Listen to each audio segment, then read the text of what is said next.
아까 드렸던 질문, 고통을 왜 자기가 자기 몸을 긋거나 자기 어깨를 찌를 때는 고통을 못 느끼고, 크레모한테 폭행을 당하는 순간에는 그렇게 고통스러워 할까?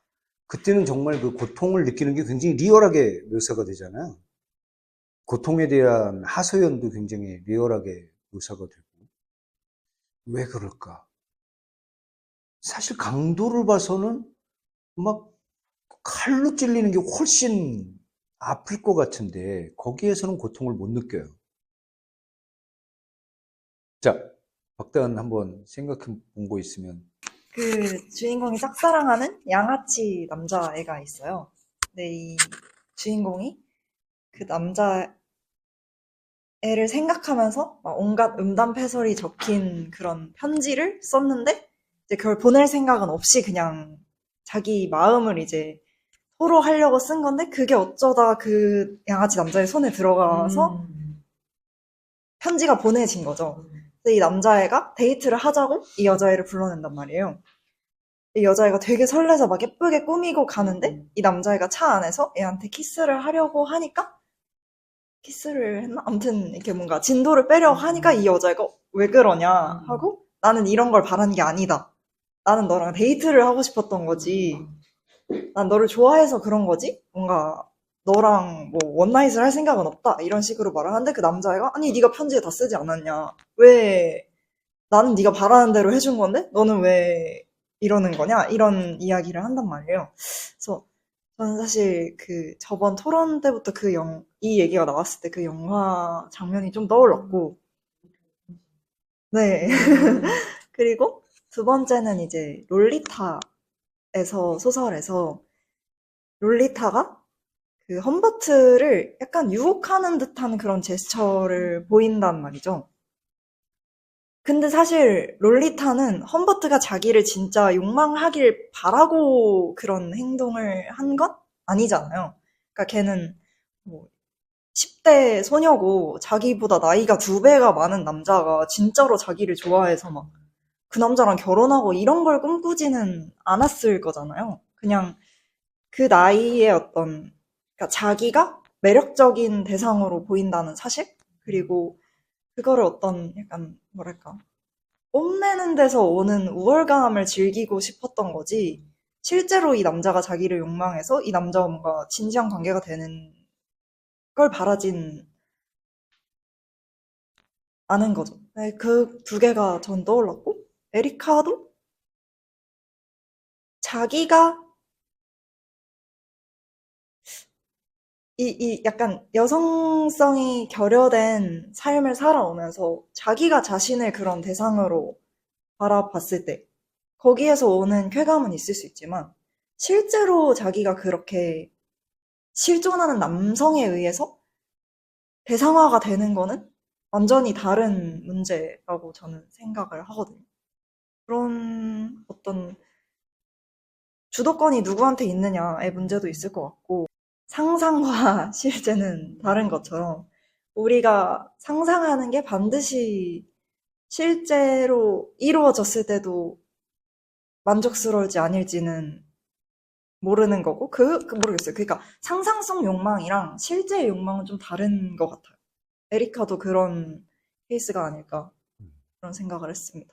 그게 약간 에리카의 미성숙함을 보여주는 장치인 것 같기도 하고. 네. 또 다른 분, 상희 씨는 어때요? 마이크 들어가기 저는 오늘 수업 들으면서 조금 생각이 바뀐 게 있는데, 그러니까 이제 에리카가 뭔가 가정에서의 억압, 그리고 사회적으로 억압을 받는 캐릭터인데, 그 중에 그러니까 스스로 주체적으로 자기 몸에 이제 그을 수 있는 게 뭔가 그녀가 할 수 있는 유일한 주체적인 행동이라고 생각을 했어요. 그래서 그게 좀 안타깝게 보면서도, 그러니까 그녀한테는 되게 속 시원한 일일 수도 있겠죠? 그래서 그거는 고통이 아닐 수 있겠다. 본인한테는 뭔가 어떤 시원한 어떤 욕구의 뭐 해소든 뭐든. 근데 이제 뒤로 갔을 때 이제 그 남성에 의해서 이제 그 행동들을 당했을 때는 본인이 이제 원해서 했던 거는 아니잖아요.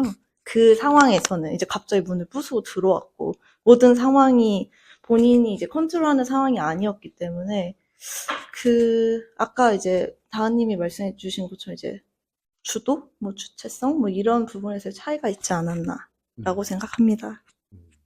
또 다른 분.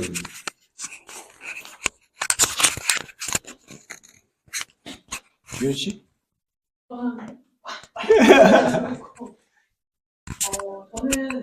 이 독후감에다가도 되게 불친절하고 불쾌한 소설이라고 표현을 하긴 했는데, 아까 뭐 감독님이 말씀하실 때 에리카를 이해할 수 없고 이런 얘기를 하시고 했는데, 저는 사실 에리카가 불쾌하진 않아요. 저는 이 소설의 불쾌한 지점은 에리카를 대하는, 에리카를 다루는 엄마와 클레머거든요. 저는 에리카에 대해서 오히려 공감되는 부분도 꽤 있고, 아까 말씀하실 때 남성성과 여성성이 공존하는 포인트를 얘기하셨는데, 저 자체가 약간 그런 부분이 있어서 에리카가 갖고 있는 괴팍하고 이해할 수 없는 부분들이 어느 정도는 그럴 수 있다라는 부분에 가까운 것 같아요. 물론 뭐 흔히 일반적인 상식으로 볼 때 또라이 아니야 이렇게 생각할 수 있지만, 왜 그렇게 되었는지 뭔가 이 배경과 이런 에리카가 성장형 과정 속에서 약간 납득이 되기도 하는. 그런데 그 자해하는 장면들에서 모든 장면이 그렇게 나오는 건 아닌데, 공교롭게 에리카가 자기 몸에 칼을 긋거나 이렇게 하는 장면들의 맨 앞에 나오는 것이 맨 처음에 맨도날로 자기 그때는 사촌 남자아이가 여자들과 막 올려서 우는 부분에서 뭔가 그 장면이 트리거가 되어서 방에 돌아와서 혼자 그 장면을 생각하면서 자기 몸에 뭔가 드는 것처럼 나오고, 마지막에는 자기 어깨에 칼을 꽂을 때는 클레머가 동료 여자아이들이랑 막 웃고 떠들고 어깨에 치대고 이런 애들을 보면서 칼을 꽂잖아요. 그게 뭔가 에리카가 갖고 있는 사도 마조이즘적인 성격 얘기를 하지만, 그게 어떻게 보면 저 안에 내가 어울리고 싶으면서도, 하지만 일반적인 남녀 관계에서 원하는 게 아닌 에리카는 특히 매저캐스트들이 갖고 있는 게 SM적인 성향의 얘기들을 하는 부분들은 상대 역을 하는 세디스트가 없으면, 매저캐스트가 없으면 세디스트 역할을 할 수가 없어요. 그래서 오히려 마조이스트의 어떤 그 역할을 사디스트를 통제하는 어떤 구조된 권력 관계를 보는 해석들도 있거든요. 그런 거 생각할 때 에리카는 그걸 자기 몸에 제압할 때 자기 몸을 학대하는 동시에 그 고통에서 쾌감을 느끼잖아요. 그게 뭔가 그 앞에서 나타났던 젊은 남녀, 특히 굉장히 상식적이고 일반적인 남녀의 어떤 역할 관계에서 보여지는 모습을 볼 때 자기 몸에 있는 어떤 그런 파괴적인 욕구가 발동을 하고, 그 욕구가 발현을 해서 나를 찌를 때는 그게 욕구를 해소하는 어떤 장치로 여기면서 아무렇지도 않지만, 그거를 나에게서 시작된 욕망이 아닌 상태에서 뭔가를 당하는 폭력에서는 물리적인 고통을 느낄 수 있었던 게 아닌가. 그런 생각, 어떻게 보면 주도권의 얘기랑 다 같은 얘기인 것 같긴 해요. 그런 생각을. 지금 말씀하신 세 분의 얘기가 사실은 조금 맥락은 비슷한 것 같아요. 어떤 주도적인 상황일 때와 아닐 때, 또 내가 원한 욕망일 때와 아닐 때, 이럴 때의 그 고통의 개수가 차이가 난다라고 말씀하시는 것 같은데, 또 다른 분도 계신가요, 혹시? 에리카가 명확하게 바랬던 그 이상향이 있을 거 아니에요. 근데 자기는 그게 고통으로 인해서 발현되는 건 줄 알았는데, 그 관계를 원했던 건 아니었던 거 아닐까요? 클레네와의 관계에서. 그런 생각이 갑자기 문득 들어가지고. 그렇습니다. 그게 이제 우리가 이 소설을 읽으면서 되게 당황스러운 부분 중에 하나예요.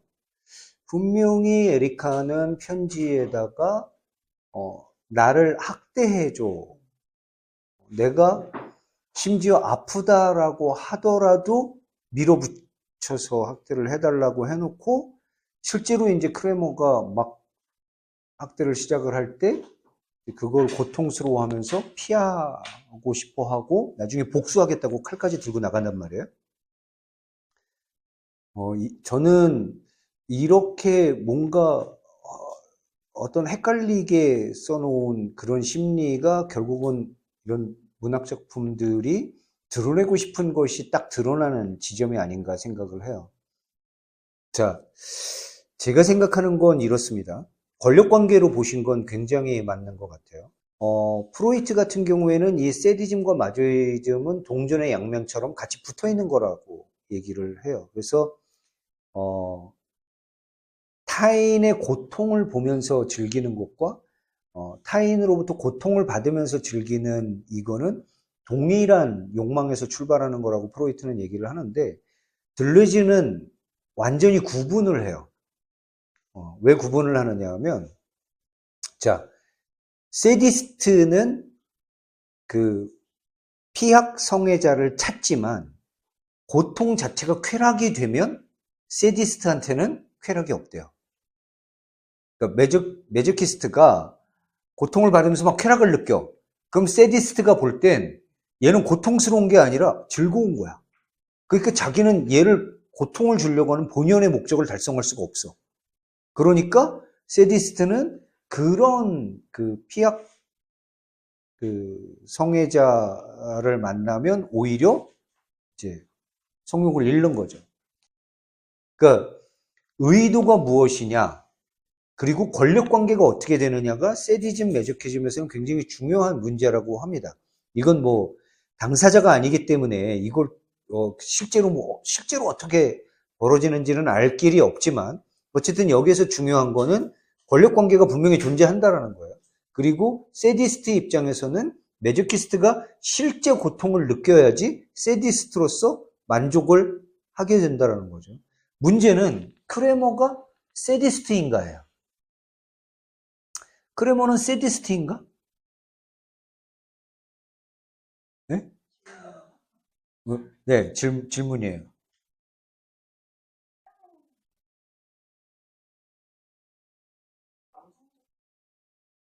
그 지점이에요. 크레머는 세디스트가 아니에요.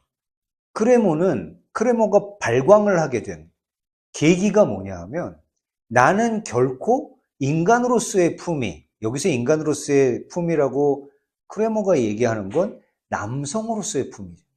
여성을 지켜야 되고, 여성을 주도해야 되고, 여성의 연약함을 보호해줘야 되는 남성의 입장에서, 즉, 크레머는 계속해서 이런 얘기를 하죠. 그 폭행을 하기 전까지만 해도 에리카가 모르는 세계를 일깨워주고 에리카를 새로운 세계로 인도해주는 역할을 자기가 할 수 있을 거라고 생각을 해요.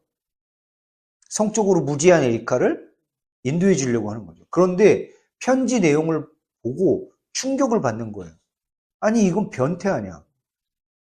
나는 이렇게 하고 싶지 않아.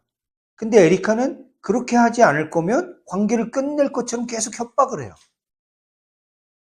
그러다 보니까 에리카와 실제로 어떤 그 성행위를 할 수 있는 기회가 왔는데 크레머는 남성으로서의 역할을 거꾸로 못하게 돼요. 왜냐하면 주도권이 여성에게 있기 때문에.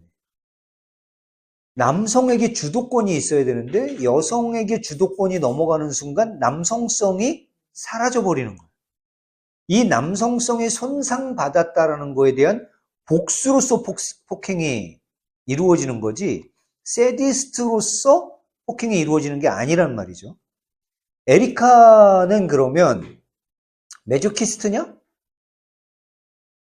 에리카는 매저키스트인가요? 혹은 세디스트인가요? 세디스트와 매저키스트, 이 두 가지 양가의 어떤 욕망을 에리카는 다 가지고 있을까요? 에리카는 이상한 게 하나 있어요. 핍쇼를 보거나 지하철에서 남들에게 해코지를 하거나 학생들을 해코지를 하거나 이럴 때 배설에 대한 욕구는 느낍니다. 오줌을 싸요. 배설에 대한 욕구는 분명히 느끼는데 어디에서도 성적으로 흥분한 것 같은 묘사는 없어요. 그저 배설 욕구만 느낄 뿐이에요. 그럼에도 불구하고 그런 곳을 끊임없이 찾아다녀요. 그 학생들도 그렇게 대상화하려고 굉장히 노력을 하죠. 학생을 대상화하려고. 그런데 실제로 거기에서 오는 것은 쾌락이 아니라 그냥 배설 욕구밖에 없어요. 물론 배설 욕구 자체가 쾌락이다라고 주장할 수도 있겠지만 문장들을 보면 뭔가 이상한 위화감이 느껴져요. 자, 우리 핍쇼를 보는 장면도 봅시다. 남자들은 다 뭔가 숨도 헐떡거리고 땀을 흘리고 벌겋게 충혈된 눈으로 욕망의 대상에 대해서 집착을 하는데 에리카는 계속 관찰을 해요. 그때 제가 관찰이라는 단어를 굉장히 적확하게 쓰셨다고 말씀드렸어요. 이게 관음이냐 관찰이냐 했을 때 에리카는 관음보단 관찰에 훨씬 가까워요. 관음이라는 건 여기서도 또 가치 전복이 일어난다고 저는 보는데 남성성을 가진 사람이 보는 행위를 통해서 성적인 쾌락을 느끼는 것이 관음증이에요.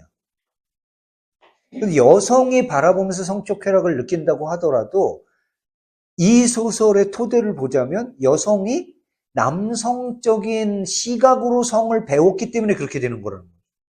여기서 에리카는 그런 게 없어요.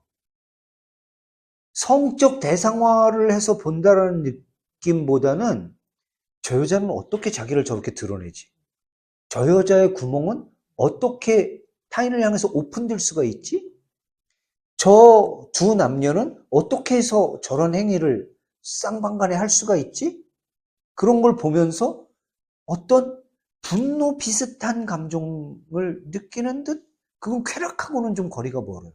그리고 오줌을 싸대고 싶어요. 오줌을 싼다라는 건 사실은 모욕을 하는 행위예요. 그렇죠? 쾌락의 행위로도 볼 수가 있지만 오줌을 싼다라는 거는 기본적으로 어떤 대상을 향한 모욕의 행위가 될 수도 있다는 거죠. 저는 에리카가 이런 관음적인 행위 혹은 어떤 변태 성욕 세디즘 마조이즘적인 행위를 하는 것 같이 보이지만 실제로 거기서 쾌락을 느끼고 있지 않다. 고통을 느끼지 않는다라는 게 쾌락을 느끼지 않는다라는 거예요.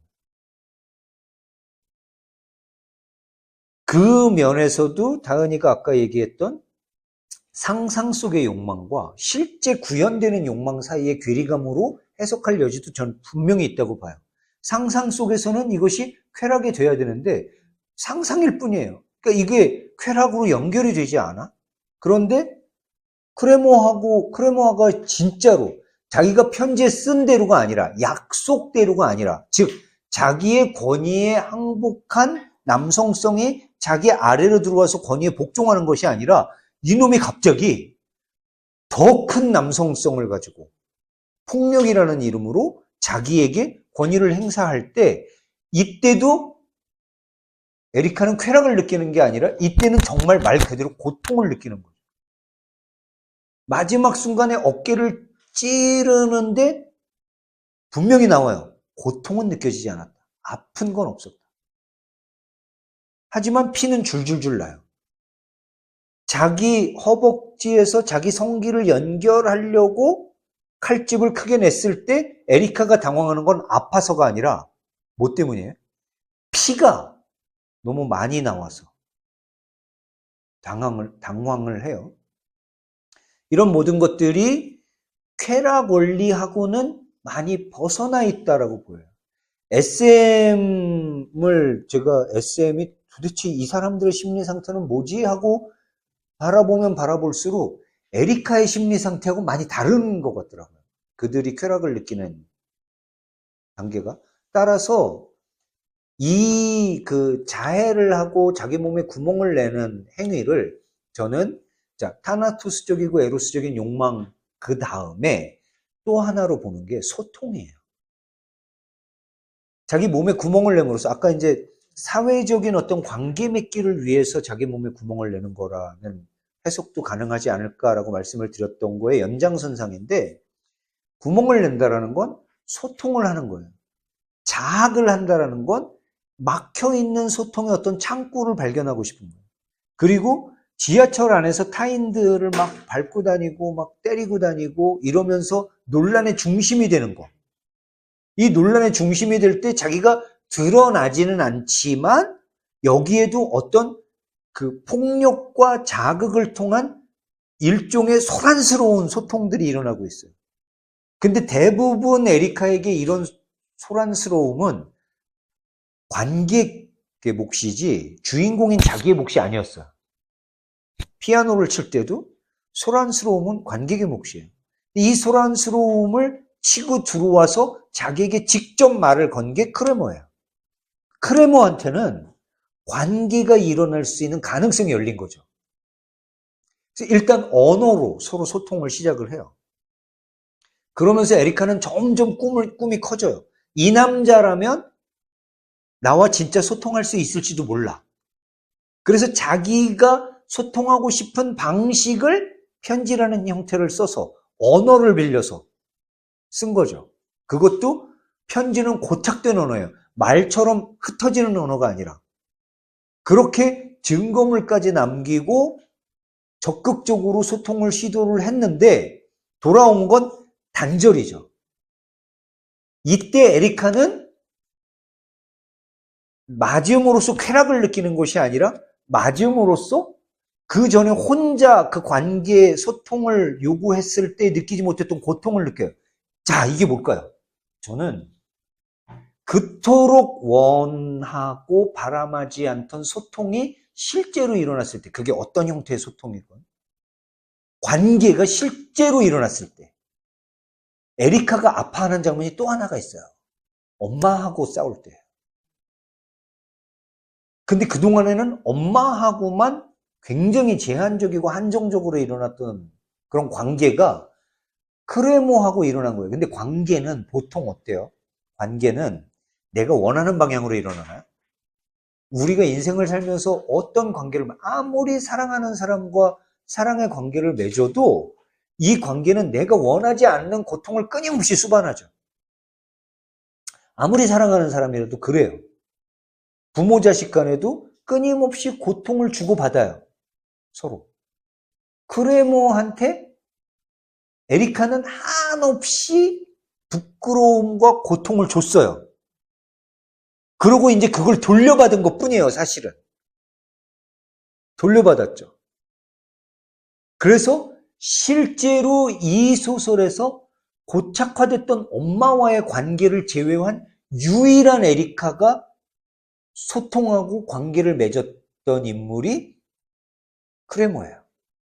그런데 이 고통이 계속 주고받을 수 있다면 에리카는 갈 곳이 생기겠죠.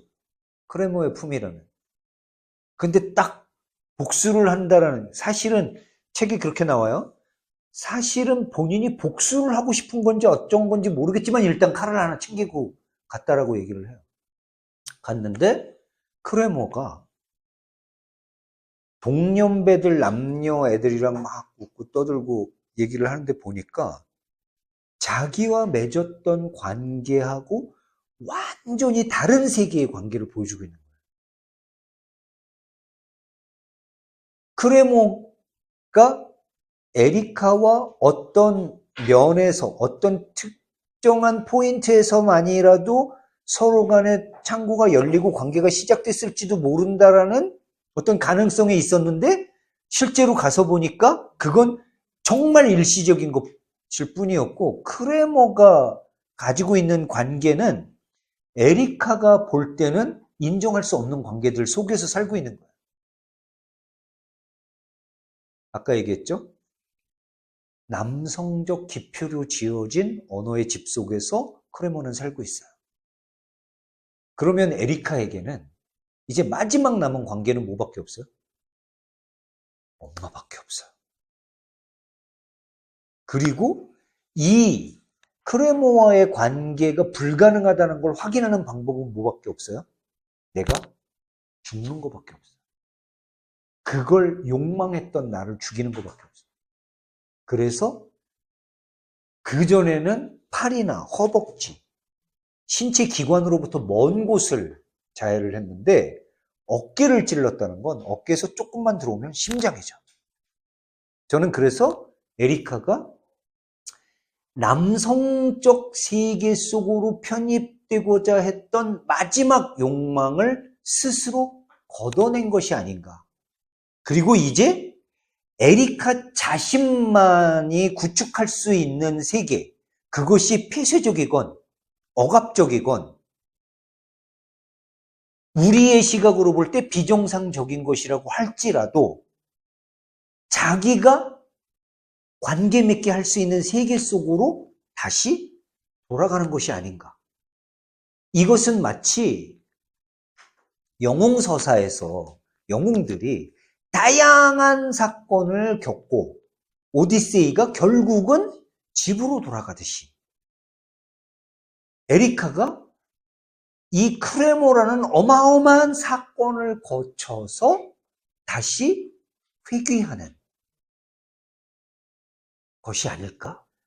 어쨌든 이 미셸 푸코식으로 얘기하면 에리카가 갇혀있는 파놉티콘은 남성적 기표의 세계라는 거예요. 남성적 언어의 세계, 남성적 상징체계 속에서 모든 기표를 다 이제 버리는 거예요. 모든 남성적 기표를 다 버리고 성도 남성인지 여성인지도 애매모호하고 내가 권력자인지 피권력자인지도 애매모호하고 내가 자유로운지 억압됐는지도 애매모호하지만 내가 나로서 존재할 수 있는 유일한 세계로의 회귀를 그린 것이 아닐까. 다시 말하면 요즘 페미니즘이 어떤 방향으로 흘러가고 있는지는 잘 모르겠지만 남자가 필요해? 남자가 필요했어. 에스무스 사인이었어. 하지만 마지막 순간에 무스에스 사인? 하고 끝내는 것이 아닐까. 그래서 이 소설이 겉으로 보기엔 굉장히 절망적인 결말처럼 보이지만 실제로 에리카나 이 옐리네크의 입장에서 볼 때는 오히려 어떤 그런 기표, 상징의 세계를 떠나감으로써 새로운 여정이 시작되는 것이 아닐까. 제가 너무 낭만적으로 해석하고 있는지도 모르겠어요. 항상 소설의 끝은 좋아야 된다 이런 것일 수도 있는데 어쨌든 제가 읽었을 때는 그런 느낌까지를 받았습니다. 이것이 옳다 그르다는 아니에요. 늘 말씀드리지만 이것도 하나의 질문으로 여러분들이 이제 이 책을 바라보셨으면 좋겠어요. 자, 여기까지 설명을 드렸고, 제가 말씀드린 거 이외에 해소되지 않은 문제라든지, 이런 건 정말 한번 얘기하고 싶었다라든지, 이런 거 있으시면 말씀 주세요. 여성적 기표가 존재하지 않는다고 생각하는 거죠, 옐레네크는. 세계 최초의 문자, 그러니까 쐐기 문자예요. 수메르의 쐐기 문자. 세계 최초의 문자로 적힌 문서가 뭔지 알아요? 회계장부예요. 회계장부. 무슨 회계장부냐? 얘가 쌀 몇 섬 꿔갔어. 이자는 몇 대 받아야 돼? 얘가 몇 월 며칠 날 몇 섬 몇 대 가져왔어. 남은 건 얼마야? 이걸 정리한 게 인류 최초의 문자가 쓴 문서예요. 이게 뭘 의미하느냐? 최초 태어나는 기표 자체가 뭘 상징해요? 자본주의를 상징해요. 자본주의는 어디에서 태어났다 그랬어요? 남성 중심 사고에서 태어났다고 했죠. 자본주의는 아주 간단한 거예요. 자본주의는 재산을 증식시키는 방식이에요. 근데 재산이라는 개념은 공동사회에서는 필요가 없는 거예요. 재산은 자본주의 사회에서만 통용되는 거죠. 근데 이 재산이라는 걸 누가 쌓기 시작했어요? 여성이? 여성은 재산을 쌓기 시작하지 않아요. 인류의 그 역사 속에서 여성이 원한 건 재산이 아니었어요. 여성이 원하는 건 공동체예요. 근데 재산은 누가 쌓으려고 하는 거냐? 남성이. 내가 열심히 일해가지고 내 노동력으로 번 건데 이거를 남을 줘? 이거 용납이 안 되는 거야. 그래서 문자가 생기기 시작하고 자본주의가 생기기 시작한 거야. 그러니까 문자라는 것 자체가 어떤 이 언어라는 것 자체가 남성적으로 사고하는 방식 속에서만 나오더라라는 기능한다라는 거죠. 옛날, 그럼 200만 년 전 그 우리 원시인들, 모계사회 원시인들은 어떻게 소통을 했을까요? 그들은 몸짓과 소리로 소통을 한 거죠. 몸짓과 소리. 이거는 언어는 왜 언어와, 그러니까 뭐 이런 얘기들을 해요. 돌고래도 언어가 있고, 침팬지도 언어가 있고, 개들도 서로의 언어가 있다라고 얘기를 해요. 근데 그거는 무슨 얘기냐면, 예를 들어서 배가 고프면, 오! 신나면, 와! 이런 거죠. 소리의 어떤 파장이 감정을 전달하는 거예요. 근데 언어는 뭐냐 하면, 단어와 단어를 만들고 이 단어 사이에 약속, 규칙을 넣어서 논리적인 구성을 하는 게 언어예요. 이 논리적인 구성 자체가 남성적인 거에서 출발했다라는 거죠. 그래서 여성의 언어가 없다라고 얘기를 하는 거예요. 그럴 수밖에 없죠. 왜냐하면 수어라는 것 자체가 언어에서 나온 거니까. 수어도 규칙이니까. 그러면 사실 이제 뭔가 좀 판타지로 얘기를 하자면 막 정신소통을 한다든지 뭐 텔레파시 같은 거 뭐 이런 걸 해야 될 것 같지만 그런 게 아니에요. 예를 들면 여성과 남성이 사랑 싸움을 하면 항상 문제가 되는 게 뭐냐면 이 언어의 문제예요. 여자는 힘들어. 뭐 때문에 힘들어? 예를 들어서 그 응답하라 1988인가 뭐 거기에 나왔던 에피소드인데 여자가 한겨울에 보일러가 고장 났어. 그러니까 남자한테 전화를 해. 그러면 남자는 어떻게 해요? 야, 거기 일단 보일러 뭐 보고 아저씨 기사님한테 연락하고 그 오늘 안 되면 이불 두껍게 뒤집어 쓰고 자고 내일 아침에 일찍 일어나자마자 연락. 여자는 그걸 원한 게 아니거든. 이 새끼가 그냥 와가지고 안아주길 바란 거야. 자, 여성의 언어라는 건 사실은 상상계의 언어예요. 아기를 낳았을 때 엄마들이 아이들한테 하는 언어. 엄마들이 아이들한테 아이고 우리 애기 이쁘다 할 때 애가 자기가 이쁘다는 걸 알아듣고 웃기를 바라서 얘기하는 거예요. 감정을 던지는 거예요. 엄마의 언어는 아기를 안거나 쓰다듬거나 그죠? 온기를 전달하는 거예요. 이게 여성의 언어예요. 공감을 전달하는 거예요. 근데 남성의 언어는 뭐예요? 야, 너 이거 해. 이거 하지 마. 이게 남성의 언어예요. 여성에게 정숙해야 돼. 순결해야 돼. 네 욕망을 함부로 드러내지 마. 옷 단정하게 입고 다녀. 걸음걸이가 그게 뭐야? 웃지 마, 울지 마. 이런 모든 언어들은 다 뭘 요구하고 있어요? 규칙을 요구하고 있다. 스킨십을 못하는 데는 여러 가지 이제 정서적이나 정신적인 어떤 트라우마가 있을 수도 있고, 다양한 원인들이 있을 수 있는데, 그걸 그냥 딱 칼로 무베듯이 딱 그냥 옐리네크식으로 얘기를 하자. 오늘 이 소설을 읽었으니까 라고 한다면 그 생각이 맞아요. 남자들은 나이가 들수록 친구가 점점점 없어져요. 고립돼요. 여성들은 나이를 들어도 친구가 많거든요. 제가 많이 하는 얘기인데, 롯데백화점, 여기 건대 입구 롯데백화점에 낮 12시에 밥 먹으러 가면 99% 이제 나이 드신 여성분들이 오세요. 60대, 70대 이런 여성분들이. 밥 먹을 때 정말 술집에서 먹는 기분이야. 얼마나 재밌게들 얘기를 하시는지 몰라. 가만히 얘기를 듣다 보면 아무도 상대 얘기에 맞장구 치는 사람이 없어요. 다 자기 얘기만 해. 근데 친해. 엄청 신기해요. 남자들이 그러잖아요. 싸움 나요. 이 새끼 내 말 좀 들어라. 이렇게 되는데 여성들은 그게 아니에요. 상대가 막 얘기하면 맞아. 그러다가 아무 맥락 없이 그 얘기하고 전혀 다른 얘기를 막 또 던져. 그럼 또 막 그래.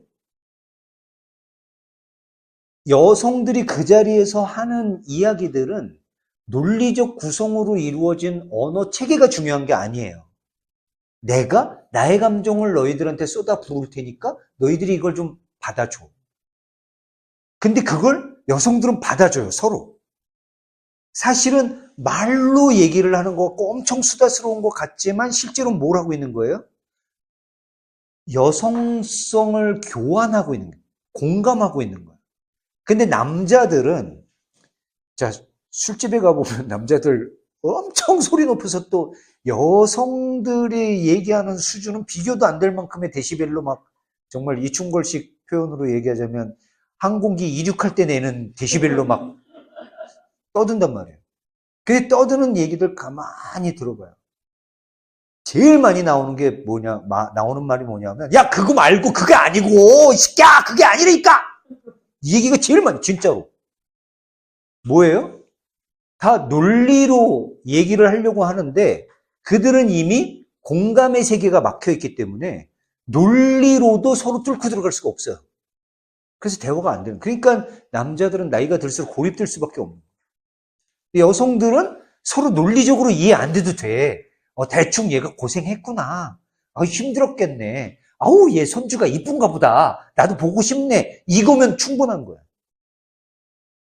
근데 그걸 여성적 기표라는 것이 존재하지 않았기 때문에 표현하는 방법은 남성적 기표로 표현을 하지만 실제로 그 여성분들이 나누는 것은 여성적인 공감이라는 거죠. 텔레파시는 못하더라도. 뭐 예를 들어서 홍석천 씨 같은 경우는 여성분들하고 너무 잘 통해. 나는 홍석천 씨하고 앉으면 할 얘기가 별로 없어요. 뭐 이렇게 비즈니스 얘기 말고는 할 얘기가 별로 없어요.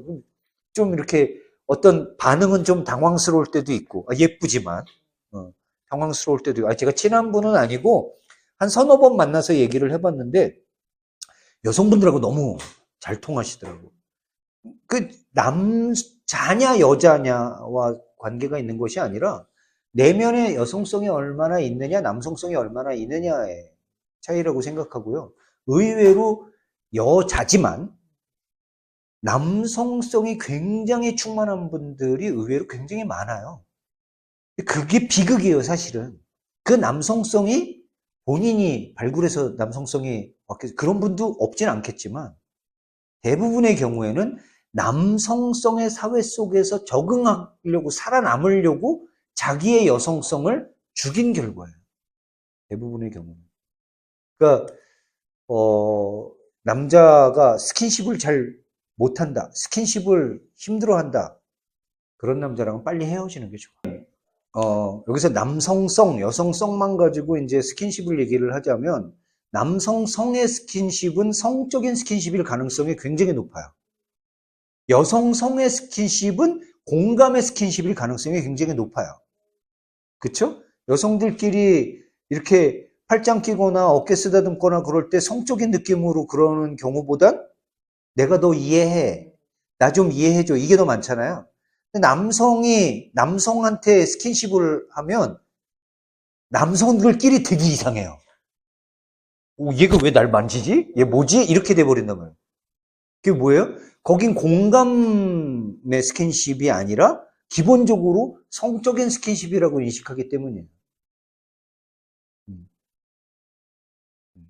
또 질문이 찾지를 못했어요. 그래서 시언어는 굉장히 여성적으로 느껴지는 경우가 많죠. 물론 이육사의 시처럼 막 광야를 달리고 막 그냥 선구자가 되고 뭐 이런 시들도 있지만 대부분의 시어들은 논리적인 맥락을 의도적으로 없앰으로써 그 여백 속에서 어떤 감성을 끌어내려고 하는 거잖아요. 그냥 그런 것이 여성적인 기표에 가까우면 가까운 것이 아닐까라고 생각을 해요. 동굴 속에 모여 있을 때 엄마가 많은 말로 규칙을 정할 필요가 있었을까 싶어요. 근데 언제 규칙이 필요했을까요? 사냥터 나갔을 때. 그렇죠. 뭔가 조직적인 무언가가 필요했을 때, 명령 체계가 필요했을 때 언어가 훨씬 더 필요하지 않았을까? 라는 생각이 들긴 해요.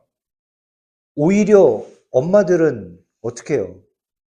지금도 저희 어머님도 저희 어머님 말씀이 굉장히 많으신 분이에요. 그 말씀은 대부분 이렇게 과거에 대한 그 어떤 당신의 그 핍박받는 역사에 대한 집대성을 이제 쭉 서술을 하시는 거고, 감정을 전달하실 때는 할머니 알잖아. 눈빛으로 모든 걸 얘기하시는 거. 응? 그냥 가만히 쳐다보셔. 엄청 힘들어져요. 그것만으로 어머니 말씀을 들을 수밖에 없는 어떤 분위기를 연출을 하죠. 어머니들은. 아버지는 안 그렇죠. 아버지들은 눈빛으로 이렇게 얘기하시려고 그러면 그건 뭐예요? 나 불만 있다. 이런 거 말고는 눈빛으로 별로 얘기 안 하시죠. 아버지들은 다 말이나 행동으로 하시죠. 그래서 우리가 남성적인 체계 속에서 살아가고 있다는 걸 부정할 수는 없을 것 같고, 큰 맥락에서. 하지만 그 속에 여성의 언어가 꼭 폭력적이고 이렇게 같이 전복적이어야만 하는가에 대해서는 이건 옐리네크의 생각인 거죠. 자, 그럼 오늘은 여기까지 하고, 네, 감사합니다.